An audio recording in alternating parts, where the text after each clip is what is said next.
dia itu seperti bawa kayu bakar yang diikat dengan kain, jadi kainnya dipegang seperti ini, dan nenek-nenek itu terus memandangi Yuni. Mereka itu mendengar, Yuni itu dengar suara orang ini, "Malih, ojo turun nang kene. Obrak."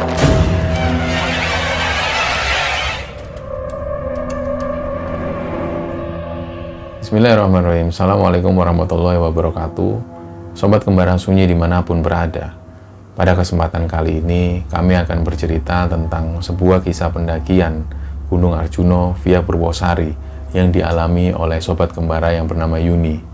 Sebelum kita masuk ke ceritanya, untuk teman-teman yang nonton tayangan ini dan belum subscribe, yuk subscribe sekarang juga, agar kami lebih bersemangat lagi dalam membuat konten-konten terbaru di Kembara Sunyi. Dan untuk teman-teman yang telah mendukung kami sejauh ini, kami ucapkan terima kasih banyak. Semoga amal kebaikan teman-teman dibalas kebaikan berlipat oleh Allah Subhanahu wa Ta'ala.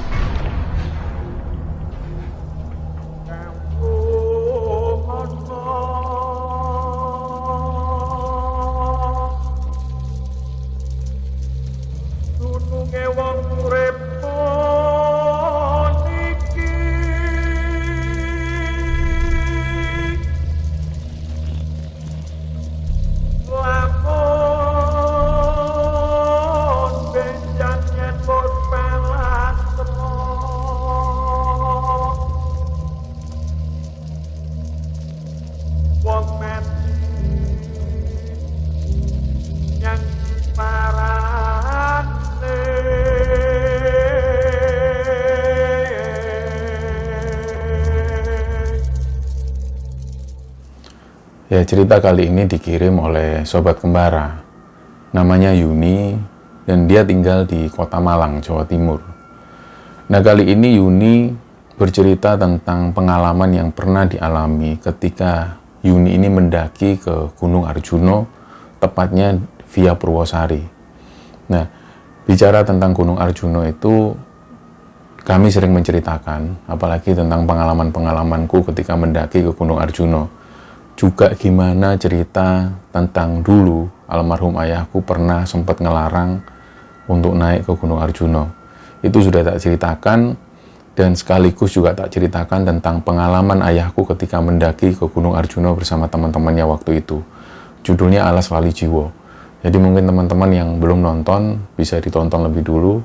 Dan pengalaman kami ketika naik ke Gunung Arjuna via Purwosari itu juga pernah tak ceritakan, karena di situ banyak sekali kejadian-kejadian yang kami alami.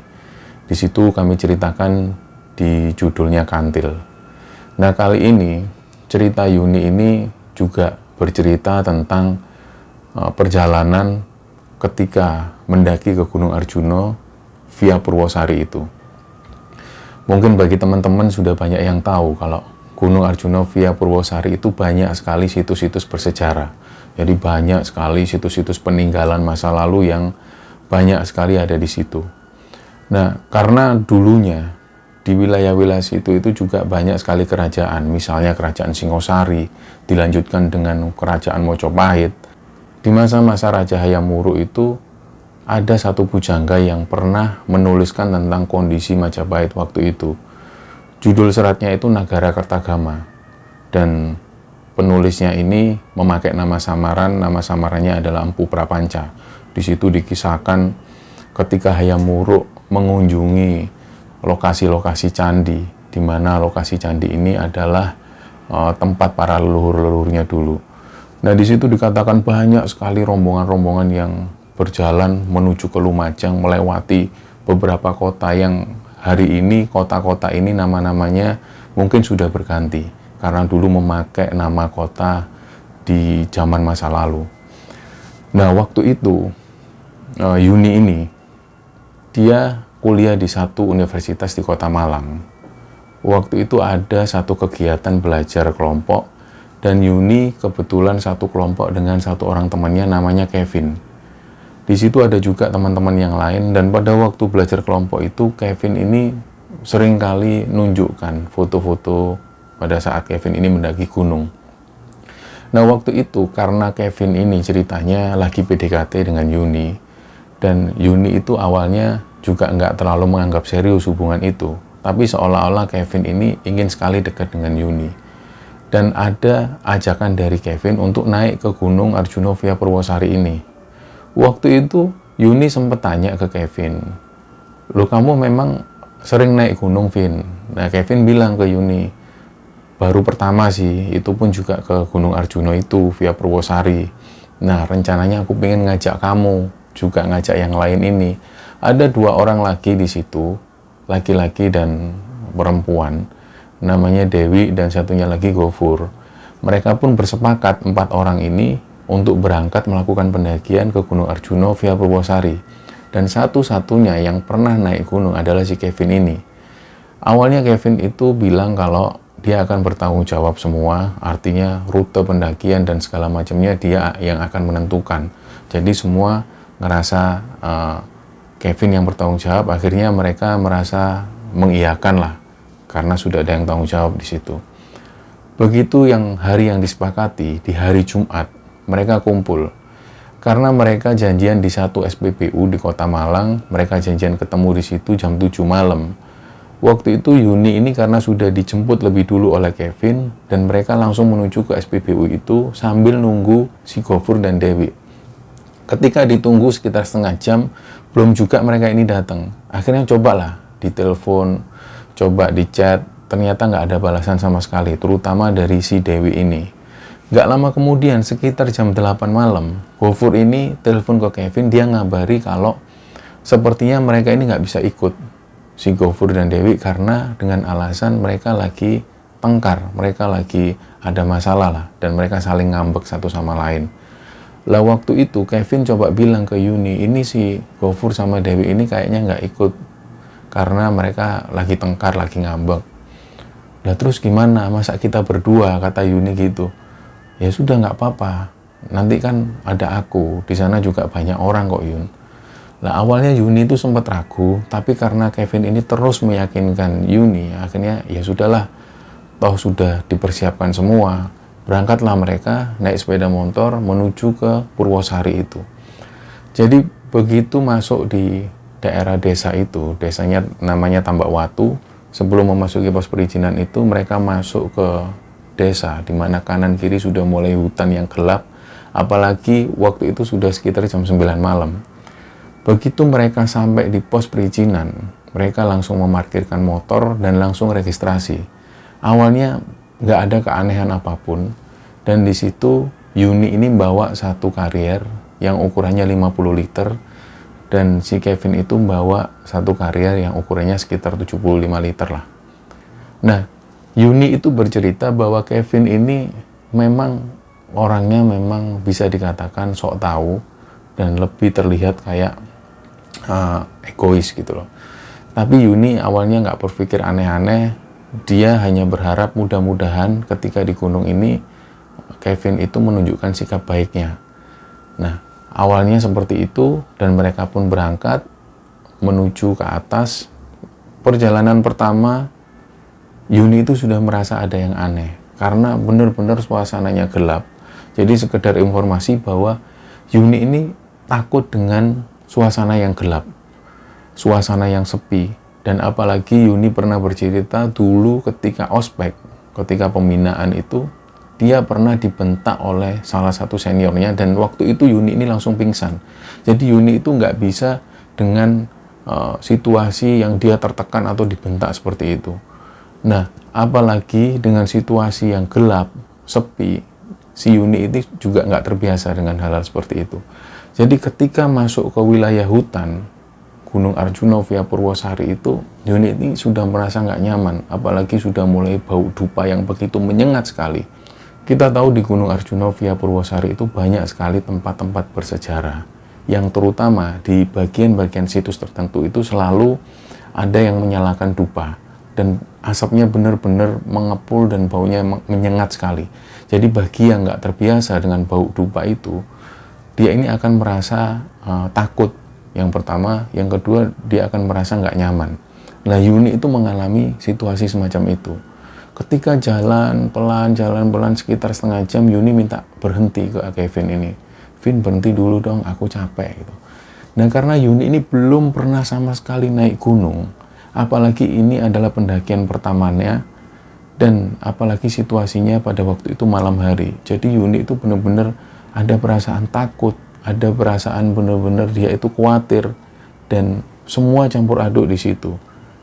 Apalagi di situ Yuni itu benar-benar capek. Nah, pada saat itu Kevin cuma berdiri, dia nunggu. Nggak lama setelah itu Kevin ngajak berangkat lagi. Ayo Yun, berangkat lagi. Yuni itu sempat bilang, Vin bentar dong, aku capek ini. Aku pengen istirahat sebentar. Tapi Kevin itu seolah menunjukkan wajah yang nggak enak. Jadi seolah-olah Kevin itu agak nggak nyaman gitu loh. Pengennya dia ini langsung terus jalan. Nah, setelah itu pun Yuni, ya sudahlah, ayo jalan lagi, jalan. Dengan memaksakan diri, Yuni tetap jalan.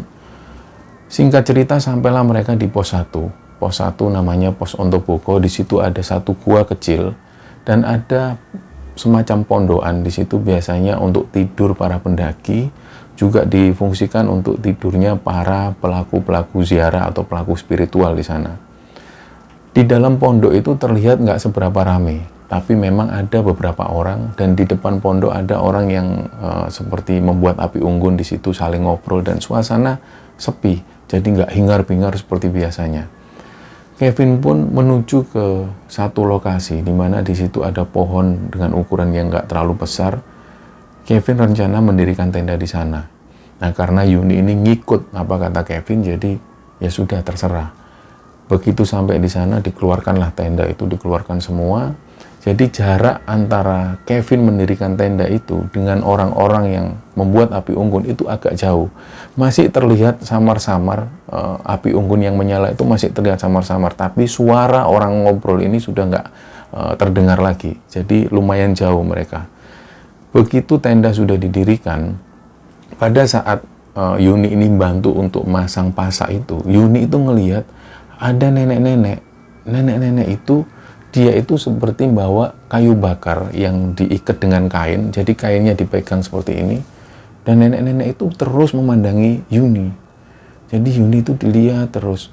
Nah, karena Yuni itu ngerasa nggak nyaman, Yuni itu terus nunduk, jadi seolah-olah mengabaikan adanya nenek ini. Jadi awalnya Yuni berpikiran kalau ini memang orang beneran. Dikiranya ini adalah orang yang benar-benar cari kayu bakar, karena terlihat sekali nenek ini bawa kayu bakar yang banyak sekali di belakang diikat dengan kain. Dan nenek itu terus-menerus ngeliatin Yuni. Begitu Yuni sesekali ngelihat, nenek itu masih ada di situ dan terus ngeliatin Yuni.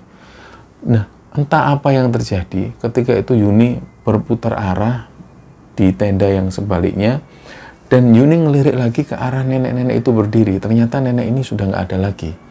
Tapi Yuni pada waktu itu nggak cerita ke Kevin, dia terus melanjutkan, dan tas mulai dimasukkan ke dalam tenda, mereka pun masuk dalam tenda. Kevin pada waktu itu membuat satu minuman, teh hangat dan juga coklat, diserahkan ke Yuni dan mereka ngobrol. Nggak lama setelah itu, mereka pun memutuskan untuk tidur. Nah, pada saat tidur inilah Yuni itu minta ke Kevin untuk tas keril itu ditaruh di tengah, supaya mereka nggak berdekatan. Jadi terlihat jelas bahwa Yuni itu sebenarnya nggak nyaman dengan situasi pada saat itu, karena awalnya sebenarnya si Dewi dan Gofur ini ikut. Rencananya Yuni akan tidur satu tenda dengan Dewi, karena pada saat itu Dewi dan Gofur itu nggak ikut, jadi terpaksa Yuni harus tidur bersama Kevin dalam satu tenda. Jadi Yuni memutuskan untuk naruh tas itu di tengah-tengah. Nah, menjelang tidur, antara sadar dan nggak sadar, Yuni itu merasa ada seperti langkah kaki yang terburu-buru, dak dak dak. Jadi benar-benar seolah-olah badan orang ini benar-benar besar, karena tanah itu benar-benar terasa, dak dak dak dak dak. Begitu mendekati tenda, tenda ini seperti digebrak, buak. Dan seketika itu juga mereka itu mendengar, Yuni itu dengar suara orang ini, "Malih, ojo turun nang kene, obrak." Jadi samar-samar seperti itu. Nah, pada saat itu Yuni itu kaget, dia itu benar-benar duduk dan langsung nyerit, "Ya Allah, Vin, kenapa itu, Vin, ada apa?" Nah, Kevin itu juga bangun. Ternyata Kevin itu juga mendengar suara itu. Jadi Yuni itu kembali sadar kalau ini bukan mimpi, ini benar-benar terjadi. Nah, Yuni minta tolong ke Kevin, "Vin, kamu keluar, itu siapa?" Nah, Kevin itu terlihat sekali kalau takut. Jadi Kevin pelan buka tenda, agak ragu-ragu juga. Terus Kevin memutuskan keluar. Begitu noleh kanan kiri, dikeluarkanlah senter, dilihat nggak ada orang sama sekali. Nah setelah itu pun mereka kembali nutup tenda. Kevin tanya ke Yuni, Yun, tadi itu orang itu bilang apa ya? Nah Yuni bilang, kayaknya dia nyuruh kita pergi, nggak boleh tidur di sini. Iya, aku juga dengar kayak gitu sih, Kevin bilang gitu. Ya sudah Vin, ayo kita pergi aja lah, jangan ngecamp di sini. Mungkin nggak diperbolehkan ngecamp di sini. Ya sudah yuk. Akhirnya dibereskan lah semua barang-barang, tenda kembali dibongkar. Setelah setengah jam itu mereka bongkar tenda, dibawalah tenda itu menuju ke dekat pondokan. Nah di situ orang-orang yang lagi bakar api unggun di depan yang sambil ngobrol itu masih ada di situ. Terus tanya ke Kevin ini, loh mas, mau kemana?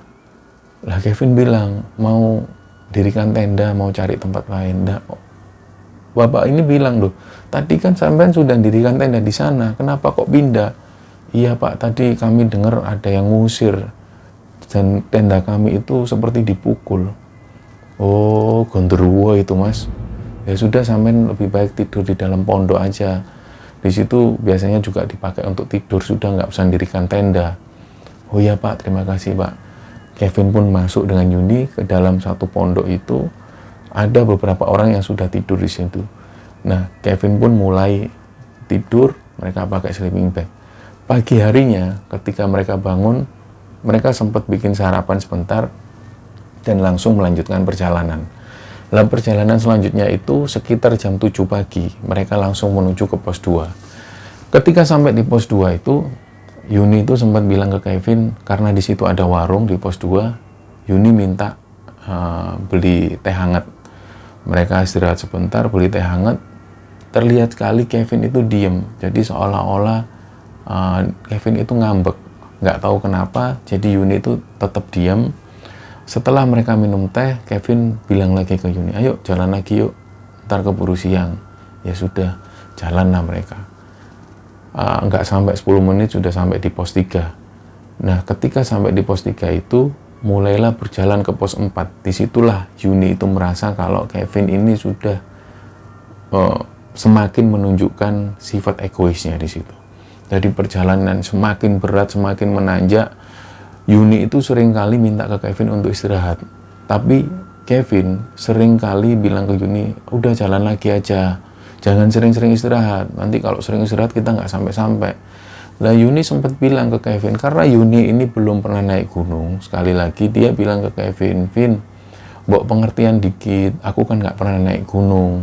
Apalagi si Dewi yang rencana ikut juga nggak ikut. Aku nggak ada temen. Pelan-pelan.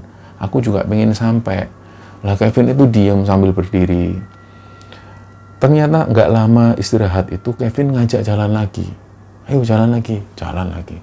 Sampai siang hari.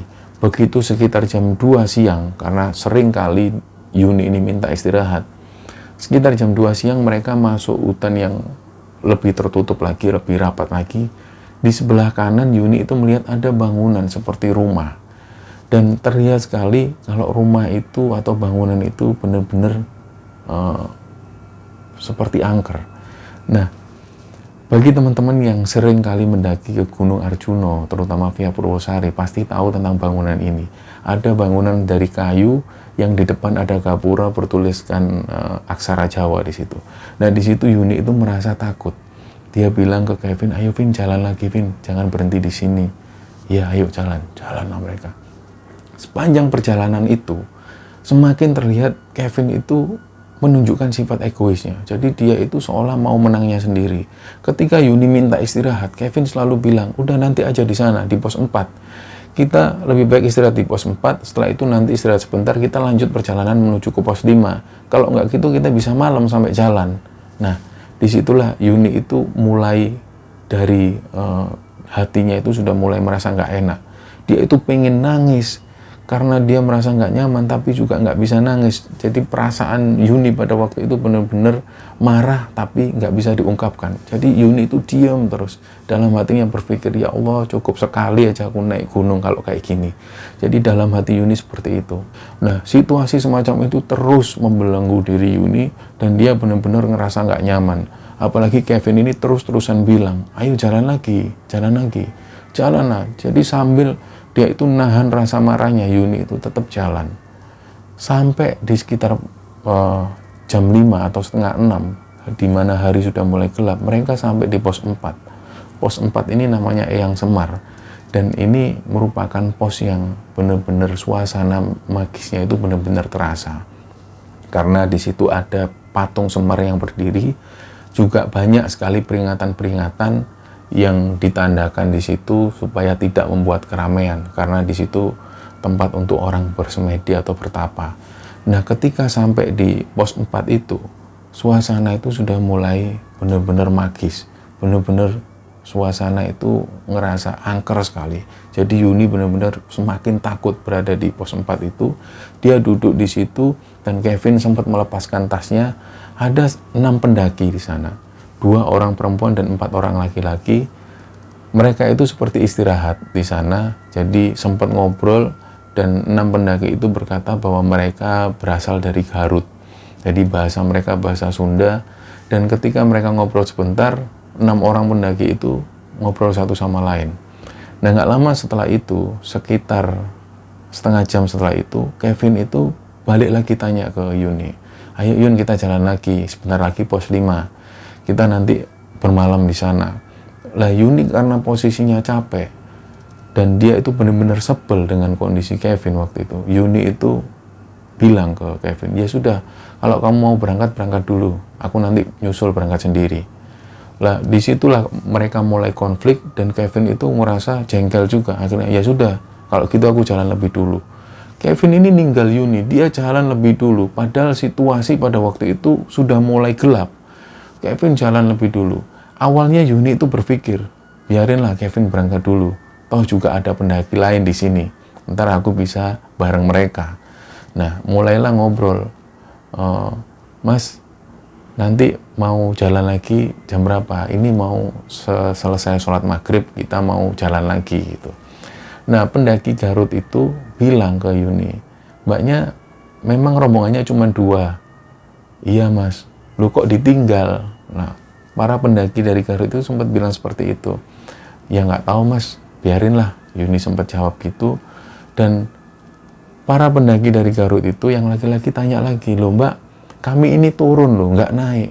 Lah, di situ Yuni itu kaget.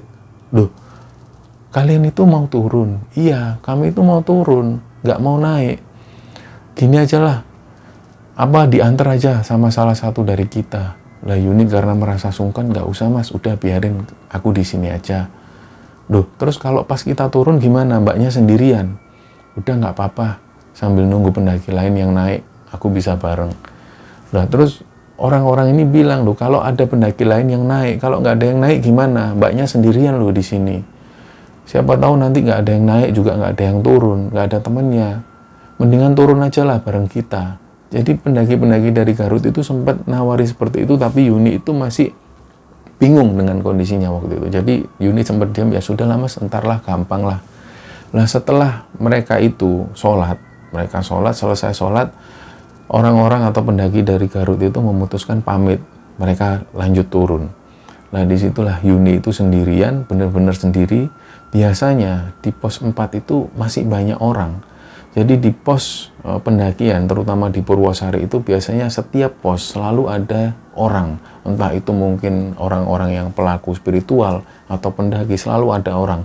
Tapi pengakuan Yuni pada saat itu, ketika para pendaki dari Garut ini turun, benar-benar suasana sepi dan gak ada orang satupun. Nah, disitulah Yuni itu merasa benar-benar semakin jengkel dengan Kevin. Juga dia itu semakin nyesel kenapa dia ikutan naik gunung pada saat itu. Dia benar-benar sedih dan gak terasa dia itu nangis di situ.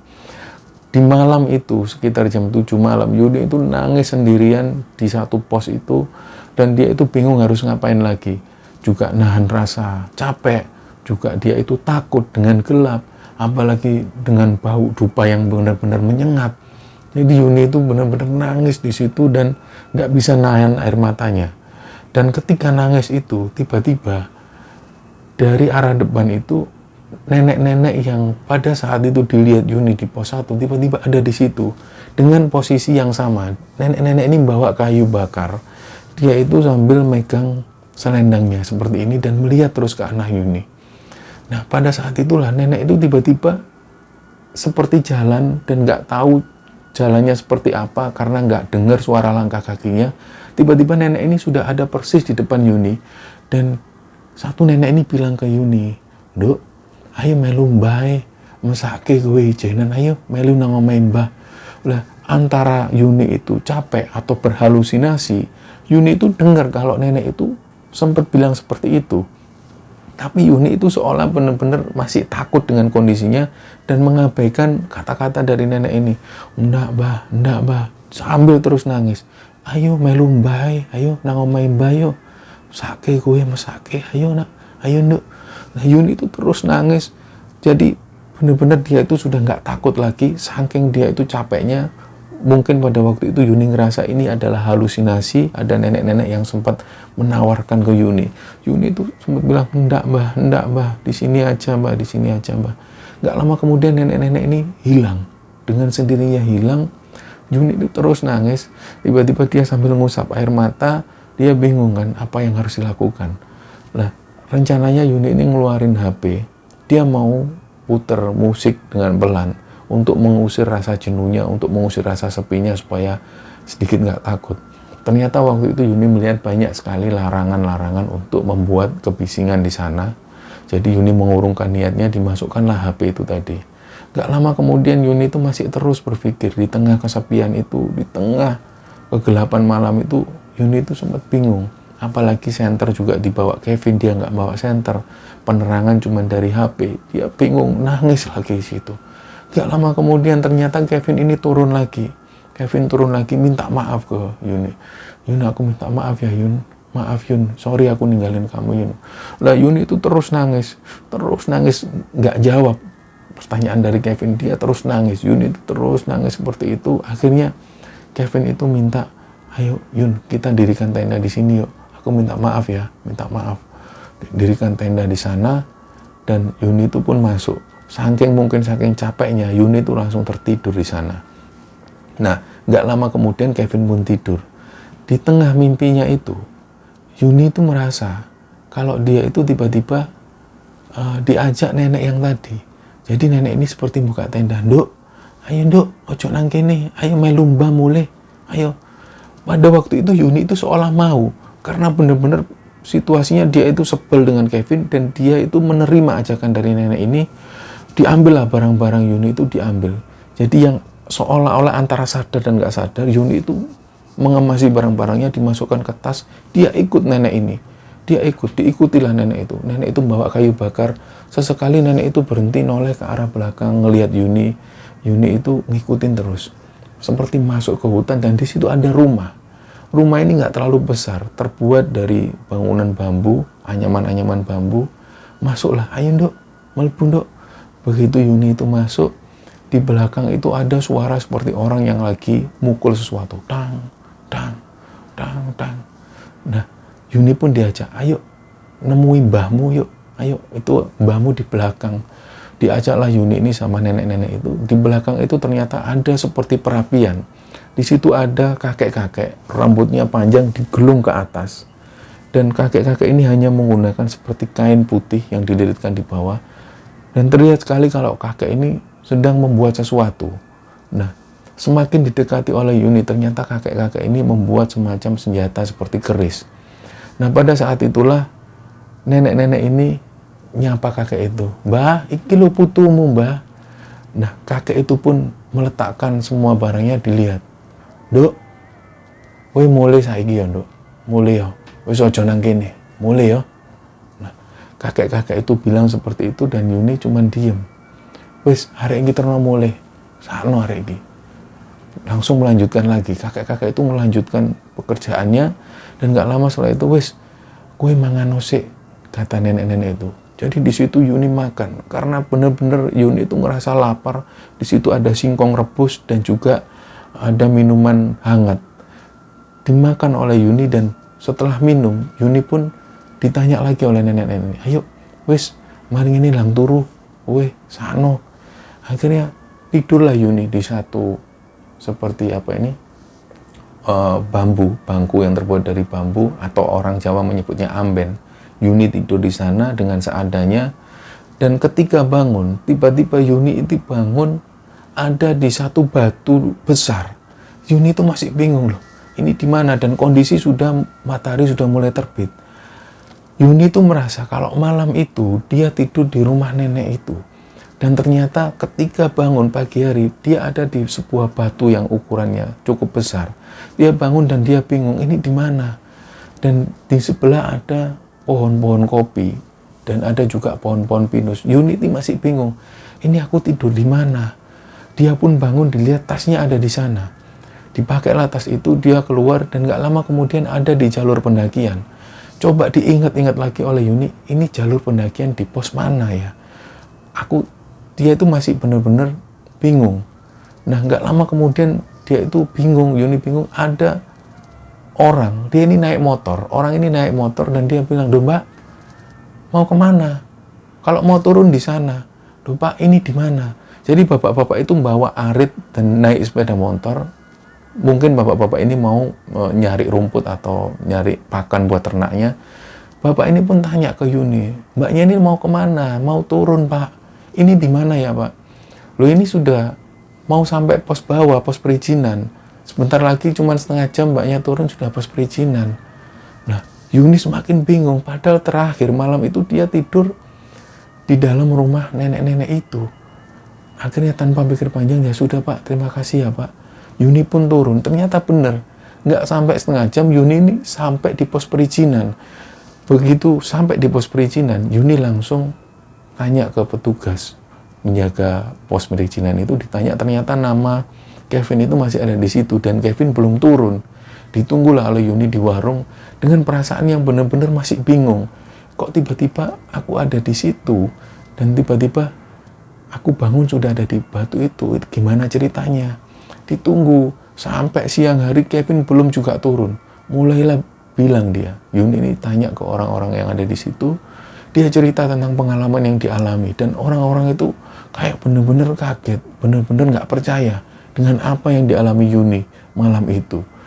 Sekitar jam 3 sore, turunlah Kevin ini dengan beserta beberapa orang turun. Kevin ini kaget, di situ melihat Yuni. Kevin itu tiba-tiba dia itu nangis, dia minta maaf ke Yuni itu. "Aku minta maaf ya Yun, semalam itu aku nyari kamu nggak ada." Yuni tetap diam, nggak ngomong apapun. Nggak lama kemudian mereka itu ngambil motor dan memutuskan untuk pulang, karena Yuni pada waktu itu sudah pengen pulang. "Aku anterin pulang Vin, atau aku pulang sendiri." Jadi benar-benar mereka itu atau Yuni ini masih benar-benar sebel sama Kevin. Nah, sepanjang perjalanan pulang itu, Kevin ini terus cerita, "Yun, aku kemarin semalam itu nyari kamu. Padahal kamu itu tidur di sampingku. Kok tiba-tiba di tengah malam aku lihat kamu sudah nggak ada, tasmu juga sudah nggak ada. Aku kan panik, aku nyari keluar. Sampai 1 jam kamu nggak ada. Aku balik lagi ke tenda, pagi harinya aku langsung nyari kamu." Jadi Kevin itu terus cerita seperti itu di sepeda motor. Nah, Yun itu terus diem. Nggak lama kemudian ketika sampai di Malang, Kevin itu berhenti di satu tempat. Dan Kevin itu ngajak Yuni untuk mampir di sana. Kevin cerita lagi, "Yun, aku mau cerita Yun. Sebenarnya yang tak alami itu benar-benar serem. Jadi ketika aku ninggal kamu pertama kali di pos 4, aku jalan sendirian. Aku itu sebenarnya sudah sampai di pos 5 Makutoromo. Waktu itu aku istirahat sebentar, dan aku tuh nggak ngerti ya, tiba-tiba ada kakek-kakek yang datang. Jadi Kevin itu merasa ada kakek-kakek. Dia ini coba pakai sarung atau pakai kain berbalut putih. Dan kakek-kakek itu seperti megang cambuk. Dan kakek-kakek ini seolah marah ke Kevin. Dia mendekati Kevin dan tiba-tiba langsung nyambuk Kevin. Dia bilang, "Iku putuku, duas. Iku putuku, ojo kurang ajar, duas." Kevin itu benar-benar ngerasa cambukan itu benar-benar nyata. Dan diperlihatkanlah oleh Kevin pada Yuni itu bekas-bekas cambukan itu di paha, di punggung bagian belakang. Jadi terlihat memar-memar di bagian itu. Seolah-olah Kevin itu benar-benar dicambuk oleh sosok kakek ini. Disitulah Yuni ini merasa agak kaget. "Loh, kamu dicambuk seperti apa sosok kakeknya?" Yuni mulai penasaran. Ya itu tadi yang tak jelasin, kakek ini rambutnya panjang digelung ke atas rambutnya. Terus dia cuma pakai balutan kain putih. Loh, Yuni ngerasa kok sama seperti yang tak temui. Dan kakek itu sempat bilang, atau nenek itu juga sempat bilang bahwa kok niku putuku nduk, aku mesake karo kowe. Jadi kakek-kakek dan nenek-nenek ini merasa bahwa Yuni ini adalah cucunya. Dan kakek dan nenek itu kasihan dengan Yuni, dengan keadaan Yuni pada waktu itu. Sepulangnya dari sana, ketika sampai di rumah, Kevin lagi-lagi minta maaf ke Yuni, dan Yuni cuma bilang, ya udah Vin, aku nggak akan mau lagi kamu ajak kayak gini lagi, dan kamu nggak usah lagi deket sama aku. Yuni sempat bilang seperti itu, karena Yuni benar-benar ngerasa kecewa banget dengan Kevin waktu itu. Dan sekali lagi, Kevin itu bilang bahwa malam itu ketika Yuni tidur, Kevin itu sudah melihat Yuni nggak ada lagi di sana. Dia menjelaskan berkali-kali itu ke Yuni. Beneran Yun, aku tuh ngelihat kamu nggak ada waktu itu. Nggak mungkin aku ninggal kamu. Nah Yuni pada waktu itu cuma mengiyakan. Ya sudahlah, pokoknya kamu nggak usah dekat lagi sama aku. Aku udah nggak mau lagi kamu ajak-ajak kayak gini. Disitulah mereka pun berpisah. Dan Yuni pun tanya ke orang tuanya. Karena Yuni penasaran, dia tanya ke ayahnya waktu itu. Ya, aku habis naik gunung, diceritakan semua dan mengalami satu kejadian yang benar-benar aneh. Selama hidupnya nggak pernah Yuni itu mengalami kejadian semacam itu. Diceritakan dia ketemu dengan nenek-nenek dan dia ketemu dengan kakek-kakek dan mereka mengaku bahwa Yuni ini adalah cucunya. Ayahnya itu sempat kaget juga dengan penjelasan dari Yuni. Mosok gitu, Nduk? Iya ya, aku benar-benar ngalami itu. Memangnya ayah pernah punya buyut atau mbah seperti itu nggak yang tak gambarkan seperti itu? Nah ayahnya bilang, ya bisa jadi Nduk, bisa jadi itu ya kakek nenek moyang kita yang dari zaman kerajaan, mungkin seperti itu. Ya yang penting kamu selamat, yang penting kamu sudah nyampe di rumah dengan selamat. Udah kalau kamu nggak punya pengalaman naik gunung, nggak usah naik gunung lagi. Pesan ayahnya seperti itu. Pengalaman yang dialami Yuni ketika mendaki ke Gunung Arjuna Purwosari itu dialami di sekitaran tahun 2009. Dan sampai hari ini Yuni belum pernah sama sekali naik gunung lagi. Karena Yuni benar-benar merasa kapok dan menyesal dengan kejadian waktu itu. Terutama dengan apa yang sudah dilakukan oleh Kevin. Nah, kita tahu teman-teman kalau ketika naik gunung selalu banyak sekali dari orang-orang itu yang selalu menunjukkan sifat egoisnya. Mungkin karena di sana itu capek dan juga kondisi cuaca yang benar-benar dingin. Banyak sekali orang itu yang memunculkan atau muncul sifat egonya. Ketika di kota dia baik-baik saja, ketika naik gunung muncul semua egonya. Jadi saya jadi teringat dengan kata-kata Sayyidina Umar ketika itu bilang bahwa kalau kamu ingin tahu sifat seseorang, ajaklah dia untuk berkongsi bisnis atau juga safar. Safar artinya bepergian, entah itu naik gunung atau apapun. Jadi pada saat itulah sifat orang aslinya itu benar-benar keluar. Harapan kami ketika naik gunung, ambillah sisi positifnya dan berusahalah untuk melawan ego kita sendiri.